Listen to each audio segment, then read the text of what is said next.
ఎలా ఉంది పాలన? ఎలా ఉంది పాలన? అయితే ప్రజెంట్ అయితే బాగానే ఉందండి. కాకపోతే కొన్ని మిస్అండర్స్టాండింగ్ వల్ల బయటికి చూపిస్తే ఇప్పుడు అందరికీ ఉంటాయి మామూలుగా, కామన్ పొలిటీషియన్ అన్నాక ఇప్పుడు ఒకరి గురించి ఒకరికి చెప్పుకొని హైప్ అవ్వడానికి చెప్పుకుంటూ ఉంటారు. మనకు కావాల్సిన డెవలప్మెంట్ కదా, ఆ డెవలప్మెంట్ని బట్టి ఇంకా మనము చూస్ చేసుకుంటే సరిపోతుంది. ఈ సంక్షేమ పథకాలు అంటారా, ఇంకా దానివల్ల మనము ఎప్పుడు వాళ్ళు ఇచ్చినంత వరకు మనం తింటూ ఉండాలి.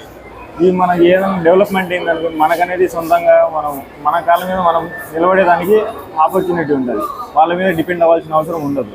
మనకు ఉద్యోగాలు వస్తా అంటే మనం చేసుకోవచ్చు. దానివల్ల ఇంకా ఎంతవరకు ఈ సంక్షేమ పథకాల కన్నా డెవలప్మెంట్ మెయిన్ పార్ట్ మనకు కావాల్సింది. ఎవరికి వైసీపీనే అనుకుంది. ఇద్దరు వచ్చినా కానీ వైసీపీ అయితే చేస్తుంది.